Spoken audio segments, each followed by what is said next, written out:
In the third chapter, I would like to stress another point that's really central to understanding human behavior to a social psychological approach. And that is taking the statement that people are naive psychologists serious. I think most psychologists, most other disciplines in psychology would endorse that view, but I think not as strongly as we social psychologists do, and maybe not take it as serious as we do. So we think that you and I are constantly trying to understand other people, and that thereby we build theories and beliefs about ourselves and about other people. So if we go back to the last week's episode, right, then we talked about humans versus Neanderthals. And one of the reasons why we survived till today and Neanderthals died out 30 to 40,000 years ago is that we were much more social. We were much better in understanding and cooperating with each other. So you and I have a unique ability to work with each other, to cooperate and communicate with each other.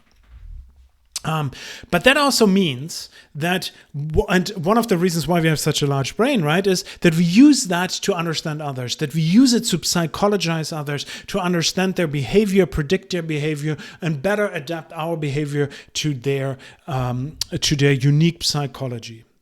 But that also means that in the process of using our large brains, in the process of trying to understand other people, we constantly, and trying to understand ourselves, we constantly form theories and beliefs and attitudes. And these matter. So we act as naive psychologists and thereby build kind of like a library of theories and beliefs that then impact our behavior. So this was championed, as you might remember from last year's Social Psychology by Fritz Heider, right? People as naive psychologists. What we do, the way we see the world is by trying to understand them just as psychologists would do.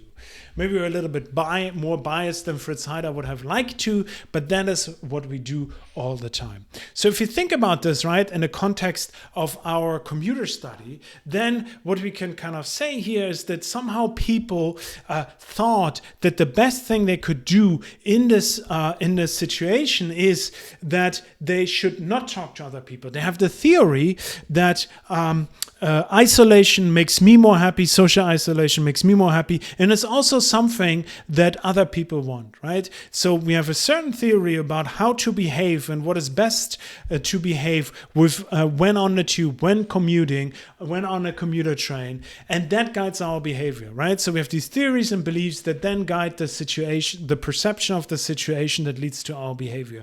So we have to take these beliefs and theories serious.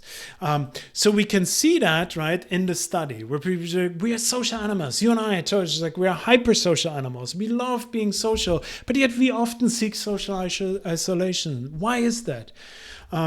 Maybe we think mistakenly that isolation is more pleasant. And I think that's kind of what they find in the study. When you look at the results here, is again kind of like the positivity. So happier is on top of that. When you look at this distinction between actual and predicted, and we just had that when we talked about introverts versus extroverts, but I just want to highlight that again in the context of these beliefs, right? That we think that we were really miserable when we talk to people, but actually we're really happy when we talk to people, right? It's the same in the second study, it's the same between prediction and actual experience, right? So we have kind of misguided beliefs about what makes us happy and what other people think we should do in a situation. Another reason why people didn't really act or felt like hesitant to contact others, to kind of approach others, that they thought, oh, if I approach another person next to me, what they might think of me as like a psychopath. What is that crazy person doing? We're on a tube. We're not allowed to talk to each other, right? So if we change these beliefs and theories, then we can kind of help people to make better decisions. So that's one way to kind of influence behavior. And so you might think like, okay, where do these beliefs and attitudes come from? And one of the key sources is that we observe ourselves and others, right? There's a major influence that others have on our theories and beliefs, right? You go onto the tube, you see everyone is trying to social isolate with their noise canceling headphones and their Netflix and their book, and they look down, everyone signals, please don't talk to me. So you're like, oh, maybe social isolation makes me happy. So I form beliefs about myself and others, right? I form, oh, they look on the floor, that means they don't want to talk to me. And that is kind of how I form these beliefs. So social others, implied, imagined, or actual others, have a huge impact on the theories and beliefs we have.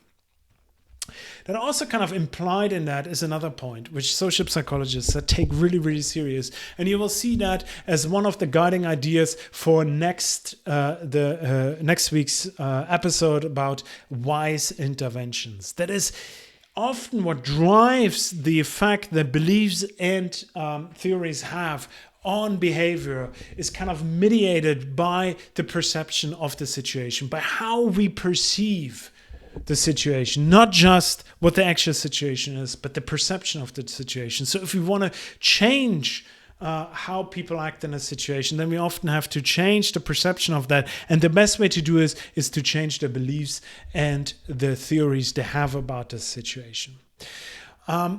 So why does that matter? I'm coming back, right? You saw it in the commute. Why it matters is obviously I have this mistaken belief that if I do not talk to people, then I'm happy.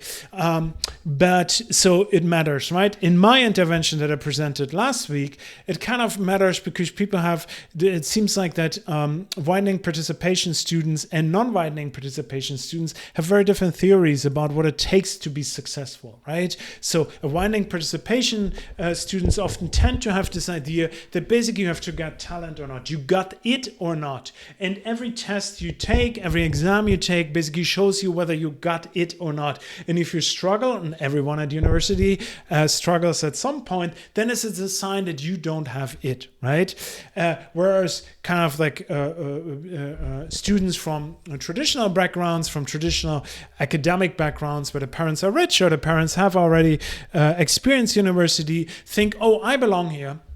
And everything kind of like, if I struggle, that means I have to work harder or smarter. I have to figure out a way. And that's how I get successful at university, right? So there are two different beliefs, theories about what it takes to be successful that have very different impact on the behavior, especially how you deal with difficulties. So we can change the behavior by changing the theory. One thing I also want to mention is that the research I showed you, the research on kind of by Apley and Schroeder on commuting, had a huge impact actually kind of temporarily, I'm afraid, on how people try to commute. All over the world, people kind of started wearing badges. Please talk to me on the tube if you experienced that.